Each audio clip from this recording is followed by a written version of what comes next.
ओम क्रीं क्रीं क्रीं ह्रीं ह्रीं ह्रीं हुम हुम हुम दक्षिणकालिके क्रीं क्रीं क्रीं ह्रीं ह्रीं ह्रीं हुम हुम हुम स्वाहा।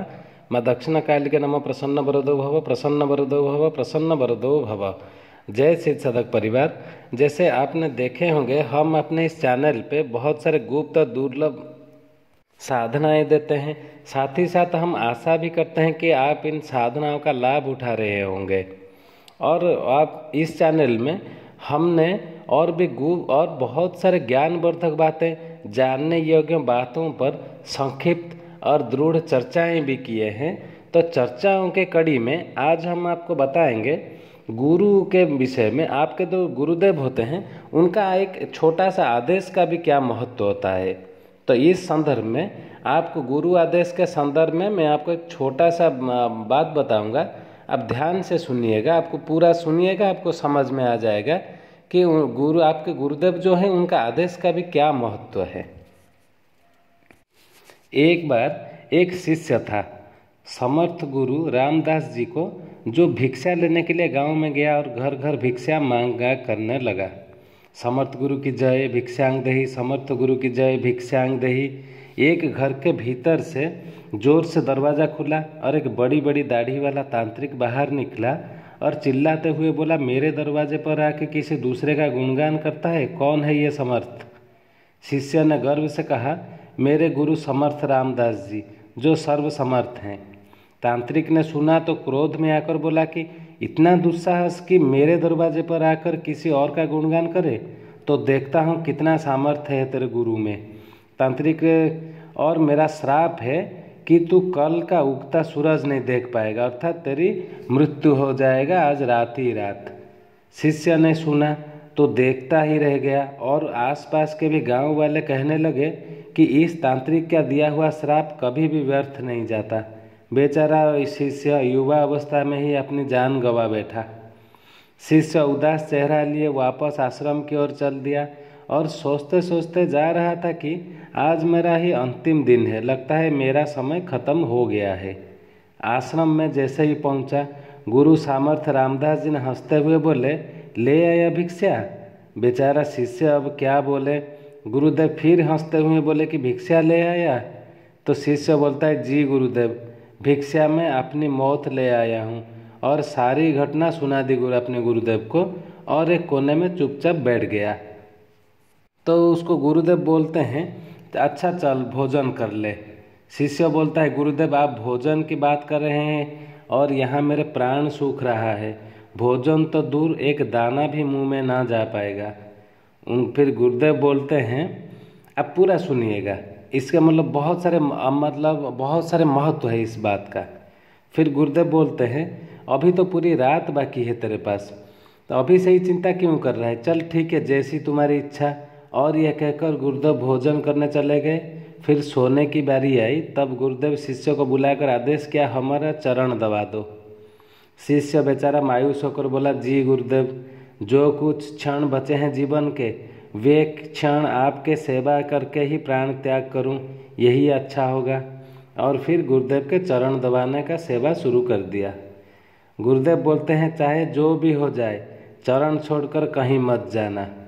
इस बात को आप दोबारा सुन लीजिए। गुरुजी कहते हैं, ये जब चरण दबाने शिष्य आता है तो गुरुदेव बोलते हैं, चाहे जो भी हो जाए, चरण छोड़कर कहीं मत जाना।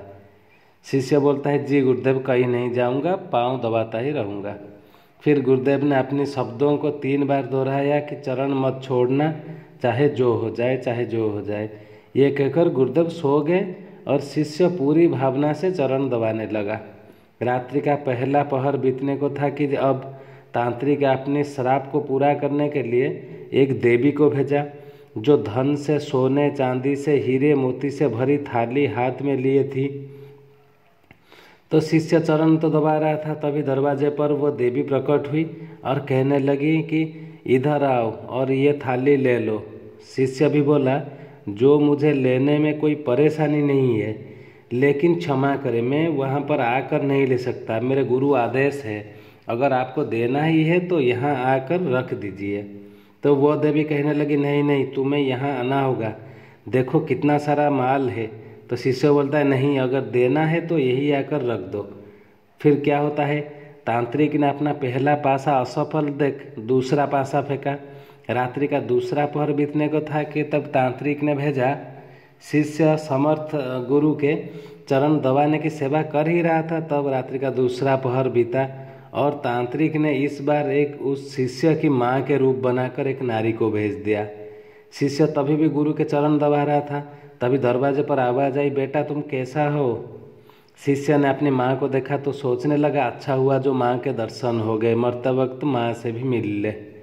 वो औरत जो माँ का रूप धारण किए हुए थी वो बोला, आओ बेटा गले से लगा लो, बहुत दिन हो गए तुमसे मिले।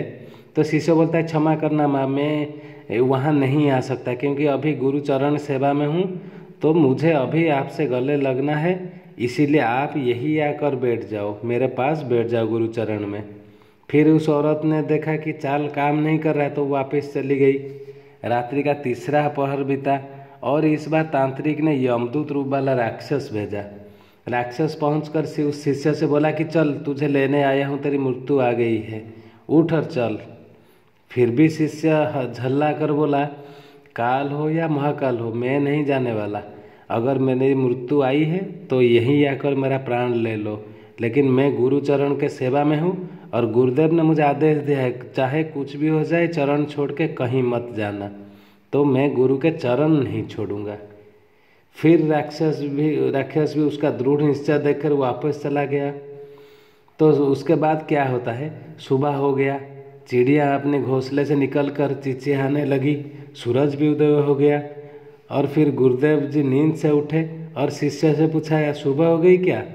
शिष्य बोलता है, जी गुरुदेव सुबह हो गई। तो गुरुदेव बोलते हैं, अरे तुम्हारी तो मृत्यु होने वाली थी ना, तुमने ही तो कहा था कि तांत्रिक का श्राप कभी व्यर्थ नहीं जाता, लेकिन तुम तो जीवित कैसे हो। गुरुदेव ने मुस्कुराते हुए ऐसा बोला। शिष्य भी सोचते हुए कहने लगा, जी गुरुदेव लग तो रहा हूँ कि मैं जीवित हूँ। अब शिष्य को समझ में आ चुका था कि गुरुदेव ने क्यों कहा था कि चाहे कुछ भी हो जाए चरण मत छोड़ना। शिष्य गुरुदेव के चरण पकड़कर खूब रोने लगा, बार बार मन ही मन में यही सोच रहा था, जिसके सर के ऊपर आप जैसे गुरु का हाथ हो तो उसे काल भी कुछ नहीं कर सकता। मतलब ये कि गुरु कोई भी हो, समर्थ गुरु की आज्ञा पर जो शिष्य चलता है उससे तो स्वयं मौत भी आने से एक बार नहीं अनेक बार सोचती है। कर्ता करे न कर सके, गुरु करे सो होए, तीन लोक नौ खंड में गुरु से बड़ा न कोय। इसको याद रखें और जो भी सदगुरु आपको नहीं मिले, जो गुरु नहीं बना पाए, वो गुरु के तलाश में जुट जाएं, गुरु बनाएं, गुरु के आज्ञा का पालन करें। बस आज का मतलब विषय का चर्चा, इस एक बहुत महत्वपूर्ण विषय का चर्चा हो गया एक इस छोटे से संदर्भ के माध्यम से। तो आज के लिए इतना ही था। ओम क्रीम क्रीम क्रीम ह्रीम ह्रीम ह्रीम हुम हुम दक्षिणकालिके क्रीम क्रीम क्रीम ह्रीम ह्रीम ह्रीम हुम हुम स्वाहा मा दक्षिणकालिके नमः। प्रसन्न वरदो भव, प्रसन्न वरदो भव, प्रसन्न वरदो भव। चैनल को सब्सक्राइब कर लें।